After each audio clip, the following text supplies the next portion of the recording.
Welcome back students. जैसा कि हम इलेक्ट्रोस्टैटिक्स चैप्टर में समरी डिस्कस करने वाले थे बच्चों, तो स्टार्ट करते हैं सबसे पहले बेसिक टर्मिनोलॉजी से।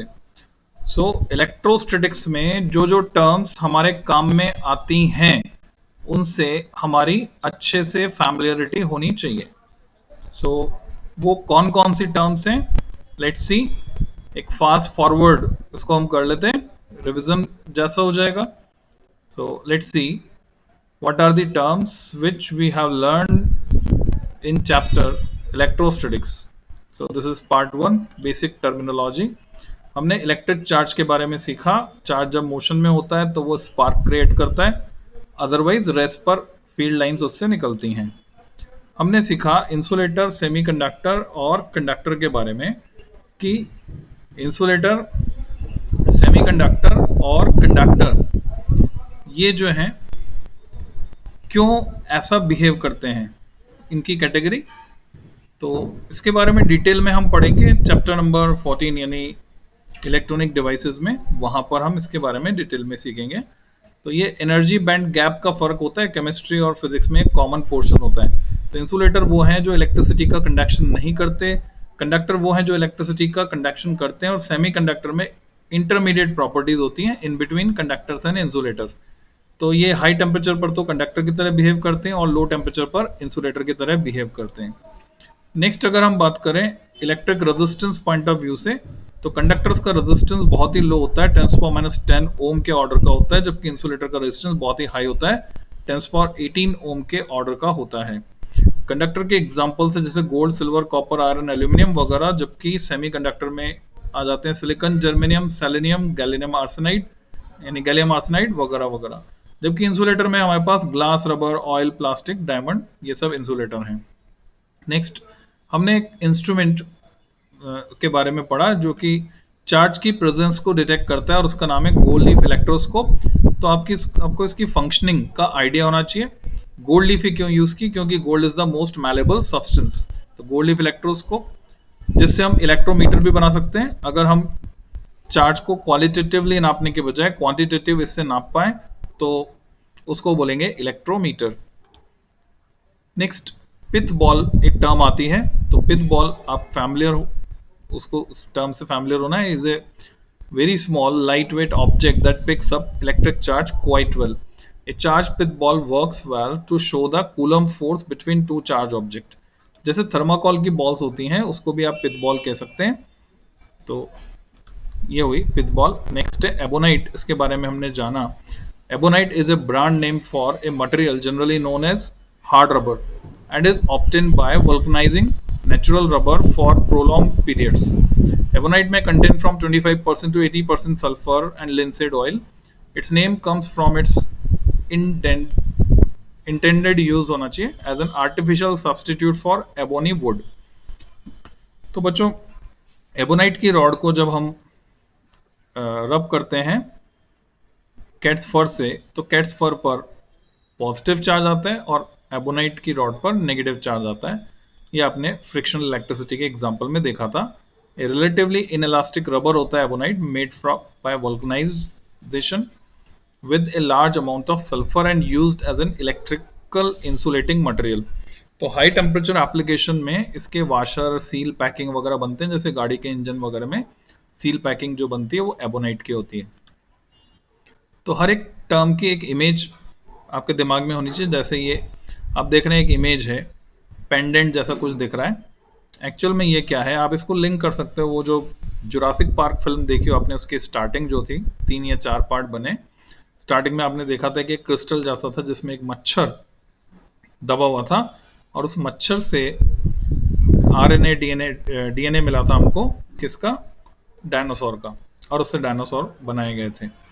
तो बच्चों ये है क्या एक्चुअल में, ये है अंबर, येलो और yellowish brown hard translucent fossil resin derive from extinct coniferous trees, यानी ट्री एक्सट्रैक्ट है, that occurs in tertiary deposits and often contains trapped insects. It is used for jewellery, ornaments etcetera. उसको कहते हैं अंबर। तो ebonite और अंबर दोनों को हम सेम कैटेगरी में रखते हैं। नेक्स्ट है अर्थिंग क्या है वो आपको पता होना चाहिए। घर में हम अर्थिंग करते हैं, is use to protect you from an electric shock. It does this by providing a path, protective conductor for a fault current to flow to earth. It also causes the protective device, either a circuit breaker or fuse, to switch off the electric current to the circuit that has the fault. तो आप जानते हैं green colour का wire होता है अर्थ का, live और neutral के अलावा, और उससे फायदा क्या होता है, शेयरिंग हो जाती है चार्जेस की विद द अर्थ। तो ग्राउंडिंग हम इसके लिए करते हैं। तो एक्सीडेंटली अगर किसी कारण से लाइव वायर अप्लायंस के कांटेक्ट में आ जाए तो करंट जो है अप्लायंस में से होकर अर्थ में जाना प्रेफर करेगी in comparison to your body. So you are safe by means of earthing. Next है कंडक्शन। इसको हम प्रोसेस या फिनोमेना की तरह डिफाइन कर सकते हैं of transferring charge from one body to the other. Bodies में भी कंडक्टर और इंसुलेटर दोनों हो सकते हैं। ये कंसेप्ट है जो कंसेप्ट में हम डिस्कस करेंगे। कंडक्टर्स के बीच भी कंडक्शन हो सकता है, इंसुलेटर्स के बीच भी हो सकता है, इंसुलेटर और कंडक्टर के बीच भी हो सकता है। बस बीच का जो मीडियम है वो कंडक्टिंग होना जरूरी है। Suppose we connect one end of copper wire to a neutral pith ball and the other end to negatively charge plastic rod. ये बच्चों एनसीईआरटी की लैंग्वेज है, वहीं से वर्ड उठाएं। We will find that the pith ball acquires a negative charge if a similar experiment is repeated with a nylon thread, क्योंकि वो insulator है, और रबर बैंड वो इंसुलेटर है। No transfer of charge will take place from plastic rod to the pith ball. तो ये conduction का process हमने समझा। When some charge is transferred to a conductor, it readily gets distributed over the entire surface of the conductor. अगर conductor तो पूरे के पूरे पर यूनिफॉर्मली डिस्ट्रीब्यूट हो जाएगा। इन कॉन्ट्रास्ट जबकि अगर इंसुलेटर को दिया जाए तो वो लोकली जाता है, जहां पर देते हैं वहीं से, जैसे रबर के गुब्बारे को जिधर से रगड़ोगे वहीं से चिपकेगा, वहां से चार्ज होगा। Induction is the process of redistribution of charges in a given body due to the presence of nearby charge body. हम किसी दूसरे कंडक्टर की मदद से भी इंडक्शन के इफेक्ट को परमानेंट कर सकते हैं या अर्थ की मदद से, जैसे कि आपने एनसीईआरटी में देखा। नेक्स्ट, चार्ज की फंडामेंटल प्रॉपर्टीज से आपको फैमिलियर होना है। एडिटिविटी है, कंजर्वेशन है एंड क्वांटाइजेशन है। कंजर्वेशन में दो रिएक्शंस आपको तैयार करनी है, pair production and pair annihilation. Quantization में कई तरह के क्वेश्चंस बन जाते हैं। क्वांटा वर्ड से आपको फैमिलियर होना है। बेस यूनिट जो मिनिमम अमाउंट ऑफ चार्ज है उसको बोलते हैं हम चार्ज का क्वांटा। टॉर्जन बैलेंस की मदद ली थी बच्चों, कूलम ने डिजाइन किया था ये एपरेटस। इसकी मदद से टॉर्क कैलकुलेट करके फोर्स निकाला था। फोर्स एक्सपेरिमेंटली एक्सप्रेशन दिया था कूलम ने, अपना लॉ जो दिया था F equal to K Q1 Q2 by R square. उसके लिए इस एपरेटस की मदद ली थी जिसका नाम टॉर्जन बैलेंस, जिसे बाद में कैवेंडिश ने कैपिटल G की वैल्यू पता करने के लिए यूज किया। आपको फैमिलियर होना टर्म्स माइक्रोस्कोपिक, जो थर्मोडायनेमिक्स में भी यूज होती है, यानी बहुत छोटी क्वांटिटीज के लिए यूज किया जाता है माइक्रोस्कोपिक। देन मैक्रोस्कोपिक बड़ी क्वांटिटीज के लिए, और सब एटॉमिक लेवल पे अगर हम चले जाएं यानी 10⁻⁻10 मीटर के ऑर्डर की डिस्टेंस पर, तो टर्म यूज करते हैं सब atomic. So these are the terminology used in electrostatics chapter. Electric permittivity epsilon से आपको फैमिलियर होना है। ये physical quantity that describes how an electric field affects and is affected by a medium. बच्चों ये डेफिनेशन जो है मैग्नेटिज्म चैप्टर में दी हुई है।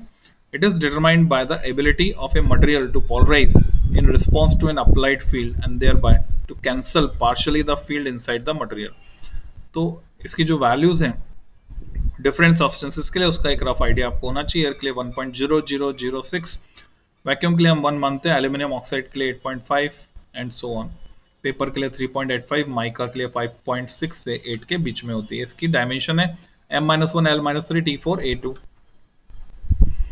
परमिटिविटी 3 तरह की होती है। रिलेटिव परमिटिविटी की अगर हम बात करें तो एब्सोल्यूट परमिटिविटी का रेशियो एयर या वैक्यूम की परमिटिविटी से लेंगे तो ये हमें रिलेटिव परमिटिविटी मिलेगी, जो कि डाइलेक्ट्रिक कांस्टेंट के बराबर होती है।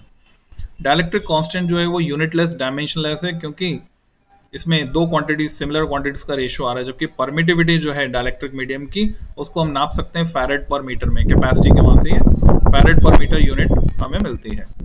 सुपरपोजिशन प्रिंसिपल की बात करें तो इंडिविजुअल चार्जेस की वजह से किसी गिवन चार्ज पर लगने वाला फोर्स, और अगर फील्ड निकाले तो फील्ड, और पोटेंशियल निकाले तो पोटेंशियल, और पोटेंशियल एनर्जी निकाले तो वो सभी जो है वो अगर वेक्टर क्वांटिटी तो वेक्टर सम के बराबर होती है, और अगर वो स्केलर क्वांटिटी तो एल्जेब्रिक सम के बराबर होती है। ये हमें सुपरपोजिशन प्रिंसिपल के बारे में समझना है, जिसे हम वेव्स के लिए भी लगाते हैं, ऑप्टिक्स में और साउंड में। Next, electric field versus electrostatic field, difference आपको क्लियर होना चाहिए। जब चार्ज स्टेटिक स्टेट में स्टेशनरी है तो हम बोलते हैं इलेक्ट्रोस्टैटिक फील्ड, जो कि नेचर में कंजर्वेटिव होता है, जबकि इलेक्ट्रिक फील्ड स्टैटिक या मूविंग दोनों चार्जेस के लिए यूज किया जा सकता है, ये नेचर में कंजर्वेटिव नहीं होता है। इलेक्ट्रिक फील्ड की जो इंटेंसिटी है वो एक्चुअल में हमारे काम आती है। इलेक्ट्रिक फील्ड का कंसेप्ट क्वालिटेटिव है, इलेक्ट्रिक फील्ड कहीं भी काम नहीं आता, इसलिए हम क्या करते हैं, इलेक्ट्रिक फील्ड इंटेंसिटी जो कि बोलने में लिखने में लंबा पड़ता है उसको हम इलेक्ट्रिक फील्ड लिखना शुरू कर देते हैं। तो कैपिटल ई वेक्टर से जो हम इलेक्ट्रिक फील्ड को दिखाते हैं एक्चुअल में वो इलेक्ट्रिक फील्ड इंटेंसिटी होती है। सोर्स चार्ज और टेस्ट चार्ज का कंसेप्ट आपको क्लियर होना चाहिए। सोर्स चार्ज जिसकी वजह से फील्ड निकाल रहे हैं, टेस्ट चार्ज जो कि फील्ड को एक्सपीरियंस करेगा, टेस्ट करेगा, उसे टेस्ट चार्ज। टेस्ट चार्ज के लिए अजम्पशन है वो सिर्फ एक्सपीरियंस कर सकता है, कोई फोर्स लगा नहीं सकता। फिजिकल सिग्निफिकेंस और प्रैक्टिकल रिलेवेंस, ये दो टर्म्स हैं जिनसे आपको फैमिलियर होना है, दोनों का लगभग एक जैसे ही मतलब होता है। स्पेसिफिक चार्ज जब कैलकुलेट करने को आपको बोला जाए तो स्पेसिफिक चार्ज होता है charge to mass ratio, charge का रेशियो मास के साथ Q बाय m, उसको हम कहते हैं स्पेसिफिक चार्ज। हम इसको कैलकुलेट कर सकते हैं इलेक्ट्रॉन के लिए, जो कि स्टैंडर्ड है 1.76 × 10⁻11 कूलम पर केजी। ये डिटरमाइन किया था सर जे थॉमसन ने, थॉमसन मास स्पेक्ट्रोग्राफ की मदद से। प्रोटॉन के लिए भी हम निकाल सकते हैं, न्यूट्रॉन के लिए भी हम निकाल सकते हैं। फील्ड लाइंस और लाइंस ऑफ फोर्स जिनको कहते हैं, एक्चुअल में लाइंस ऑफ फोर्स शुरू में कहा गया था, बाद में करेक्ट करके उसको नाम दिया गया फील्ड लाइंस, क्योंकि ये इलेक्ट्रिक फील्ड को दिखाती हैं। नेक्स्ट टर्म है ग्रेडियंट। ग्रेडियंट से आपको फैमिलियर होना है, 11th क्लास में भी आपने पढ़ा था वेलोसिटी ग्रेडियंट। जब पानी बहता है तो ऊपर की लेयर तेज जाती है, उससे नीचे की लेयर उससे धीमे कम स्पीड पे जाती है, जो अर्थ के कांटेक्ट में होती है, पाइप के कांटेक्ट में, वो सबसे स्लो स्पीड पर चलती है। तो डिस्टेंस के साथ वेलोसिटी चेंज होती है, इसी को हम बोलते हैं वेलोसिटी ग्रेडियंट। जब किसी भी क्वांटिटी का change with respect to distance लिया जाता है तो उसको उसका ग्रेडियंट कहते हैं। टेम्परेचर ग्रेडियंट का मतलब हो जाएगा dt/dx, यानी टेम्परेचर का change with respect to distance. Similarly potential का change with respect to distance कहलाएगा पोटेंशियल ग्रेडियंट। और आपको विशेष ध्यान रखना है, ये एक वेक्टर क्वांटिटी है, पोटेंशियल स्केलर है, टेम्परेचर स्केलर है, पर इनके ग्रेडियंट वेक्टर है। Potential gradient, it is defined as a rate of change of potential with respect to displacement in the direction of electric field। इसकी डायरेक्शन वही होती है जो इलेक्ट्रिक फील्ड की डायरेक्शन, dV/dx हम इसको दिखाते हैं। इसकी यूनिट हो गई वोल्ट पर मीटर या वोल्ट पर सेंटीमीटर में नाप लेंगे, ऐसा यूनिट वोल्ट पर मीटर। तो इलेक्ट्रिक फील्ड का रिलेशन देखा जाए तो ये होता है -dV/dx। इक्विलिब्रियम की बात करें, तीन तरह का होता है, स्टेबल, अनस्टेबल एंड न्यूट्रल। और हम इसको चार्ज के लिए डिफाइन कर सकते हैं, डिफरेंट टाइप्स ऑफ चार्ज की पोजीशन के हिसाब से।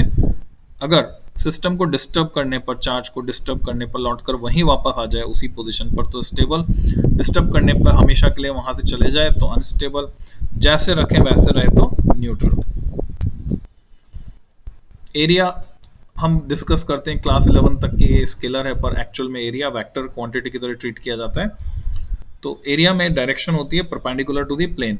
अब वो डायरेक्शन, अगर वो कर्व सरफेस है तो मोस्ट ऑफ द टाइम हम कॉन्वेक्स साइड से बाहर की तरफ लेते हैं। प्लेन सरफेस है तो हम अपनी सुविधा से उसको बाहर की तरफ या अंदर की तरफ ले सकते हैं, इस तरह से कि आगे कैलकुलेशन आसान हो जाए। So area is considered as vector in class 12th। Gauss law की बात करें, वो आपको अच्छे से आना चाहिए, जो कि फ्लक्स और किसी क्लोज सरफेस में कंटेंट चार्ज को आपस में लिंक करता है। जैसे तो किसी कमरे में कितनी अगरबत्तियां जलाने पर कितना धुआं उससे बाहर निकलेगा, तो उसी तरह से कितना चार्ज किसी क्लोज कंटेनर में है तो उसकी वजह से कितनी फील्ड लाइंस, जिनसे कि फ्लक्स बनता है, क्योंकि फ्लक्स प्रोपोर्शनल होता है फील्ड लाइंस के। इलेक्ट्रिक डाइपोल से आपको फैमिलियर होना है, डाइपोल नाम ही सजेस्ट कर रहा है इटसेल्फ, जिसमें दो पोल हैं, एक नेगेटिव एक पॉजिटिव। और इलेक्ट्रिक डाइपोल मोमेंट को दिखाते सिंबल स्मॉल p से, जो होता है चार्ज इनटू, यानी एक चार्ज का magnitude into displacement vector of +q with respect to -q। Chemistry में इसकी डायरेक्शन अपोजिट होती है, फिजिक्स में नेगेटिव से पॉजिटिव चार्ज की तरफ होती है। डाइपोल के आगे की बात करें तो यहाँ पर आप देख रहे हैं क्वाड पोल है, जिसमें रिजल्टेंट इलेक्ट्रिक डाइपोल मोमेंट निकाला गया है। तो H2O का molecule itself is a quad pole, जिसमें चार पोल बन जाते हैं, एक ऑक्सीजन एक हाइड्रोजन और दूसरा ऑक्सीजन दूसरा हाइड्रोजन। आपको एक्सियल पोजीशन इस टर्मिनोलॉजी से फैमिलियर होना है। एक्सियल पोजीशन कब बोलेंगे, एक्सियल पोजीशन से मिलते जुलते और क्या नाम है, इसको हम एंड ऑन साइड पोजीशन भी कहते हैं एक्सियल पोजीशन की जगह, और इसी को हम 10A पोजीशन भी कहते हैं। इसी को हम एक्सिस कह सकते हैं, यानी एक्सिस से लिंक्ड है ये सारी टर्म्स। इसके कॉन्ट्रेरी 90 डिग्री एंगल पर जो होती है वो होती है इक्वेटोरियल पोजीशन, या हम उसको कहते हैं ब्रॉड ऑन साइड पोजीशन। तो ये सिमिलर नेम्स हैं, सब आपको पता होना चाहिए। उसको 10B पोजीशन भी कहते हैं। तो ये सारी पोजीशन रिलेटेड है नॉन एक्सिस से, यानी परपेंडिकुलर बाइसेक्टर से। कंटिन्यूअस चार्ज डिस्ट्रीब्यूशन तीन तरह का हो सकता है बच्चों, लीनियर, एरियल या सरफेस चार्ज डिस्ट्रीब्यूशन, और तीसरा वॉल्यूम चार्ज डिस्ट्रीब्यूशन। अकॉर्डिंगली उनकी जो चार्ज डेंसिटीज हैं उनको हम दिखाते हैं लैम्डा, सिग्मा और रॉ से। नेक्स्ट है गॉस लॉ। इसका एक्सप्रेशन होता है phi equal to sigma Q upon epsilon zero, या क्यू अपॉन एप्सिलॉन जीरो, जो कि लिंक कर रहा है फ्लक्स को चार्ज कंटेंट के साथ। अगर हम बात करें तो atom is the smallest indivisible entity, ऐसा छोटी क्लास में आपको सिखाया जाता है। उससे थोड़े बड़े होते हैं आप सीखते हैं कि हाँ न्यूक्लियस से सेंटर पर, न्यूक्लियस में प्रोटॉन और न्यूट्रॉन है। अगर हम हाइड्रोजन एटम की बात करें तो उसके सेंटर पर जो प्रोटॉन है उसमें प्रोटॉन भी फर्दर डिविजिबल है, उसमें होते हैं 3 क्वार्क्स, जिनमें 2 हैं अप क्वार्क और 1 है डाउन क्वार्क। जबकि न्यूट्रॉन जो है उसमें भी 3 क्वार्क्स होते हैं, 1 अप क्वार्क और 2 डाउन क्वार्क। तो यहाँ से क्वार्क की थ्योरी इंट्रोड्यूस होती है, तो नई टर्म आ गई क्वार्क, उससे आपको फैमिलियर होना है। नेक्स्ट टॉर्क और कपल के बीच आपको डिफरेंस क्लियर होना चाहिए। टॉर्क में सिर्फ एक फोर्स होता है जिसको हम मोमेंट आर्म यानी परपेंडिकुलर डिस्टेंस से मल्टीप्लाई करते हैं, फोर्स इनटू परपेंडिकुलर डिस्टेंस, घुमाने का इफेक्ट प्रोड्यूस होता है। कपल में 2 इक्वल एंड अपोजिट फोर्सेस मिलकर कपल बनाते हैं, और उनके बीच की परपेंडिकुलर डिस्टेंस से एक फोर्स के मैग्नीट्यूड को मल्टीप्लाई करने पर हमें मिलता है कपल। मिल्कन ऑयल ड्रॉप एक्सपेरिमेंट की मदद से मिल्कन ने पता लगाया था quanta of charge, that is 1 electronic charge E, 1.6 10⁻⁹ coulomb. Potential और पोटेंशियल डिफरेंस में जो अंतर है वो आपको क्लियर होना चाहिए। पोटेंशियल वो वर्क होता है, work done by moving a charge particle from infinity to other point, उसको बोलते हैं उस पॉइंट का पोटेंशियल। जबकि यहाँ इन्फिनिटी को हमने रेफरेंस माना है, किन्हीं 2 पॉइंट्स के बीच का जो पोटेंशियल का डिफरेंस है उसको बोलेंगे पोटेंशियल डिफरेंस। पोटेंशियल डिफरेंस बदलता नहीं, पोटेंशियल बदल जाता है रेफरेंस चेंज करने पर। पोटेंशियल डिफरेंस रेफरेंस चेंज करने पर भी सेम रहेगा। Vf minus V I final point का पोटेंशियल माइनस इनिशियल पॉइंट का पोटेंशियल, ऐसे रिप्रेजेंट करते हैं। पोटेंशियल का formula KQ/R। Equi potential surface से आपको फैमिलियर होना है। डिफरेंट टाइप की ऐसी सरफेसेस जिन पर पोटेंशियल सेम होगा उनको बोलेंगे इक्वी पोटेंशियल सरफेसेस, या बोलते हैं equi potentials. Electric field lines equi potential surfaces के परपेंडिकुलर जाती हैं। अलग अलग केसेस में सिंगल पॉइंट चार्ज है तो कंसेंट्रिक स्फीयर्स जो इक्वी पोटेंशियल होते हैं, माइनस माइनस पास पड़े तो इक्वी पोटेंशियल सरफेस कैसे होंगे, और कोप्लानर पॉइंट्स जो हैं एक प्लेन पे जितने भी पॉइंट्स होंगे वो सब इक्वी पोटेंशियल होंगे जो कि फील्ड लाइंस के परपेंडिकुलर हैं।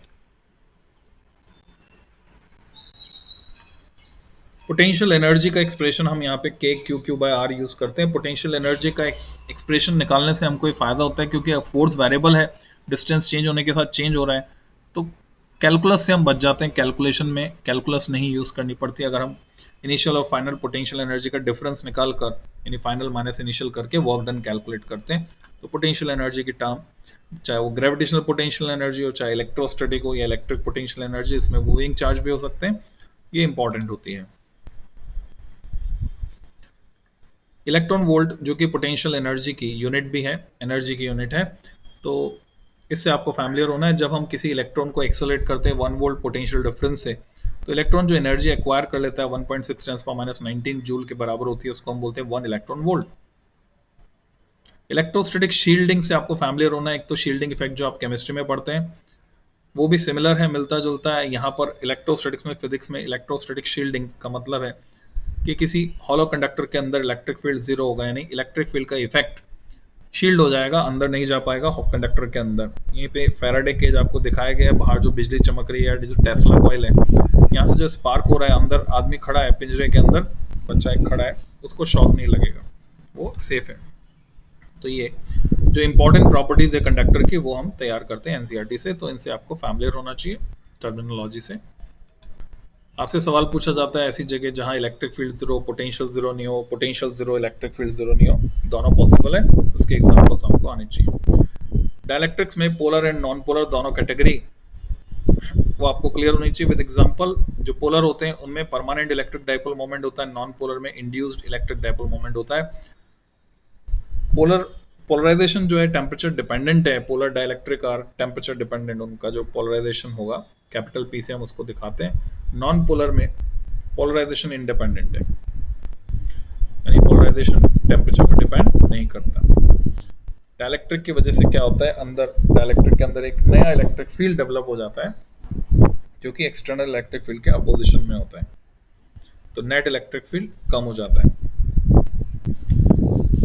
पोलराइजेशन का मतलब यही है, वन साइडनेस इंट्रोड्यूस होना। मॉलिक्यूल आप देख रहे हैं जब फील्ड नहीं है यहाँ पर, तो centre of positive and negative charges same, पर जैसे फील्ड लगाया पॉजिटिव और नेगेटिव चार्ज के सेंटर डिपार्ट हो जाते हैं, अलग अलग हट जाते हैं। अलग अलग सिचुएशन में किस तरह से होता है वो दिखाया।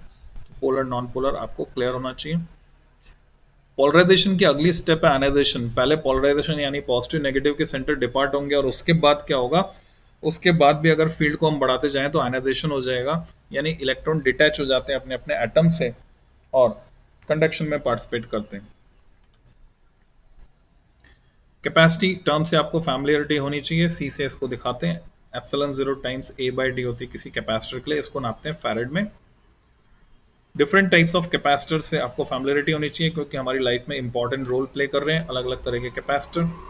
रिलेटिव परमिटिविटी और इलेक्ट्रॉनिक ससेप्टेबिलिटी लिखा है, इलेक्ट्रिक ससेप्टेबिलिटी इसको हम कह सकते हैं, इसको सिंबल काई बोलते हैं, एक्स जैसा जो घुमा के बनाया हुआ है, तो काई सबस्क्रिप्ट ई से दिखाते हैं। ऐसे ही मैग्नेटिक ससेप्टेबिलिटी आप पढ़ेंगे मैग्नेटिज्म चैप्टर में, तो एप्सिलॉन आर और ससेप्टेबिलिटी के बीच ये रिलेशन होता है, एप्सिलॉन आर होता है 1 + काई ई। इलेक्ट्रिक ससेप्टेबिलिटी और डाइलेक्ट्रिक कांस्टेंट में भी रिलेशन हम एस्टेब्लिश कर सकते हैं। ये कैपिटल पी है पोलराइजेशन, ई है इलेक्ट्रिक फील्ड, और यहाँ पे हम डिफाइन करते हैं डिस्प्लेसमेंट, इलेक्ट्रिक डिस्प्लेसमेंट या डिस्प्लेसमेंट वेक्टर, जिसको कैपिटल डी से दिखाया है। तो इसके बारे में एनसीईआरटी में डिटेल दी हुई है, आपको इससे फैमिलियर होना चाहिए। कैपेसिटर का सीरीज और पैरेलल कॉम्बिनेशन, सीरीज कब होता है, सीरीज में क्या होता है, पैरेलल कॉम्बिनेशन कब होता है, इक्विवेलेंट कैपेसिटी, ये आपको निकालना आना चाहिए। Energy density of electric field, इस टर्म से आपको फैमिलियर होना है, half epsilon 0 E square. Energy कितना डेंसली पैक्ड है, energy expanded by us was converted into energy stored in the electric field. तो कैपेसिटर में इलेक्ट्रिक फील्ड के फॉर्म में एनर्जी स्टोर हो जाती है, तो कितना क्लोजली पैक्ड है वो हम energy stored bye capacitor per unit volume से कैलकुलेट करते हैं, उसको एनर्जी डेंसिटी कहते हैं। वन डे ग्राफ जनरेटर या man made high voltage generator बच्चों सीबीएसई के सिलेबस में नहीं है, कुछ स्टेट बोर्ड के सिलेबस में है। इसके बारे में थोड़ी सी जानकारी आपको ये होनी चाहिए। इसका जो प्रिंसिपल है वो बड़े काम का है। इसका प्रिंसिपल ये कहता है कि जो भी अंदर वाला कंडक्टर होगा, इनर कंडक्टर, वो हमेशा हायर पोटेंशियल पे होगा। इसी कंसेप्ट को यूज करके हम चार्ज ट्रांसफर करते हैं। तो वन डे ग्राफ जनरेटर की मदद से हम वेरी हाई वोल्टेज बिल्टअप करते हैं, and it is used to accelerate the charge particle, just like cyclotron. वो भी इस साल सीबीएसई के सिलेबस में नहीं है, पर्टिकुलर 2021 के लिए, पर कंपटीशन के लिए आपको सब कुछ तैयार करना है, कंसेप्ट आपको क्लियर होने चाहिए। डाइलेक्ट्रिक ब्रेकडाउन क्या होता है, जब भी कोई डाइलेक्ट्रिक जो इंसुलेटिंग सब्सटेंसेस इलेक्ट्रिकल प्रॉपर्टीज को सपोर्ट करते हैं, उनको हम बोलते हैं डाइलेक्ट्रिक्स। अगर इनका आयनाइजेशन हो जाता है और ये नॉन कंडक्टर से कंडक्टर बन जाते हैं, इंसुलेटर से कंडक्टर बन जाते हैं, तो हम इसको बोलते हैं डाइलेक्ट्रिक ब्रेकडाउन। और हर एक डाइलेक्ट्रिक के लिए हम स्ट्रेंथ डिफाइन करते हैं, डाइलेक्ट्रिक स्ट्रेंथ, जितना इलेक्ट्रिक फील्ड वो सह सकता है। तो यहाँ बैकलाइट के लिए डाइलेक्ट्रिक स्ट्रेंथ आपको दी हुई है वोल्ट पर मीटर में, जो कि इलेक्ट्रिक फील्ड की यूनिट है। डाइलेक्ट्रिक ब्रेकडाउन होने पर आप देखेंगे कि स्पार्किंग होगी, यानी चार्ज जंप करके जाएगा, कंडक्शन हो जाएगा। तो कुछ डाइलेक्ट्रिक स्ट्रेंथ का आइडिया आपको होना चाहिए। पर्टिकुलर एयर के लिए याद होना चाहिए 3 मेगा वोल्ट पर मीटर, माइका के लिए 100 मेगा वोल्ट पर मीटर होता है, नहीं 100 × 10⁶ 10⁸ वोल्ट पर मीटर के ऑर्डर का होता है माइका के लिए, माइका नहीं अभ्रक। पेपर के लिए 16 × 10⁶, यानी एयर से बैटर। थंडर एंड लाइटनिंग का आपको आइडिया होना चाहिए, why thunder and lightning take place, इन टर्मिनोलॉजी से आपको फैमिलियर होना है। तो जब डाइलेक्ट्रिक ब्रेकडाउन हो जाएगा, डाइलेक्ट्रिक स्ट्रेंथ को एक्सीड कर जाएगा इलेक्ट्रिक फील्ड, तो चार्ज जंप करता है in form of lightning, producing a large roaring sound which is called thunder. Potential well, ये टर्म से आपको फैमिलियर होना है। क्या होता है कि पोटेंशियल वैल में जब चार्ज पार्टिकल फंस जाता है तो वो ट्रैप हो जाता है, तो उसको जब तक उतनी एनर्जी नहीं मिलेगी अप्रोप्रिएट, तब उससे बाहर नहीं निकल पाएगा। तो पोटेंशियल वैल्यू एक टर्म है, इससे फैमिलियर होना है। बॉडी डायगोनल क्या होता है ये आपको क्लियर होना चाहिए। तो बच्चों इस वीडियो में इतना ही, नेक्स्ट में अलग अलग हेड के अंदर हम ये रिवीजन करेंगे। फिर मिलते हैं जल्दी ही। Happy learning.